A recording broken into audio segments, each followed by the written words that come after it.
માળિયાટીમાં ધોરણ 10 અને ધોરણ 12 ની પરીક્ષાનો પ્રારંભ થયો છે। કડક બંદોબસ્ત વચ્ચે પરીક્ષાની શરૂઆત થઈ છે। વિદ્યાર્થીઓને શુભેચ્છા પાઠવી હતી। માળિયાટીમાં સરકારી હાઈસ્કૂલ તેમજ કિન્નર હાઈસ્કૂલ તેમજ ચાણક્ય સ્કૂલ ખાતે ધોરણ 10 અને ધોરણ 12 ના વિદ્યાર્થીઓની પરીક્ષા શરૂ થઈ હતી। સામાજિક આગેવાન મહેન્દ્રભાઈ ગાંધી, પ્રિન્સિપાલ શીતલ છગ સહિતના શિક્ષકો દ્વારા તિલક તેમજ મીઠાઈ આપી વિદ્યાર્થીઓને ઉત્સાહ આપ્યો હતો અને બોર્ડ દ્વારા સીસીટીવી તેમજ ચેકિંગ સ્કોર તેમજ કડક પ્રબંધોની વ્યવસ્થા કરવામાં આવી છે। વિદ્યાર્થીઓનું સખત ચેકિંગ પરીક્ષા હોલમાં પ્રવેશ માટે હોલ ટિકિટ તેમજ વ્યક્તિગત ચેકિંગ બાદ જ પરવાનગી આપવામાં આવી છે।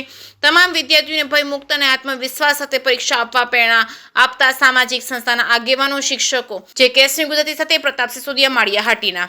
હું બકોત્રા મહેન્દ્ર એલ સરકારી હાઈસ્કૂલ માળિયાહાટીના સ્થળ સંચાલક તરીકે અહીંયા ફરજ બજાવું છું।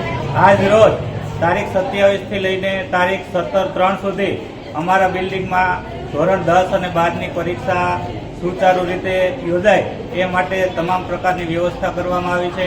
દરેક પરીક્ષાર્થીઓને કોઈ પણ પ્રકારની મુશ્કેલી ન પડે એ માટે અમારી શાળા, પરિવાર અને ડ્રોન સ્ટાફ તરફથી પૂરતા સહયોગ સાથે અમારા બિલ્ડિંગને ખૂબ વ્યવસ્થિત રીતે આયોજનબદ્ધ રીતે અમલવારી થાય એ માટે અમે આ આયોજન કરેલું છે અને દરેક પરીક્ષાર્થી આ પરીક્ષામાં સફળતા મેળવે એવી અમે સરકારી હાઈસ્કૂલ માળિયા સ્ટાફ પરિવાર વતી દરેકને શુભેચ્છા પાઠવીએ।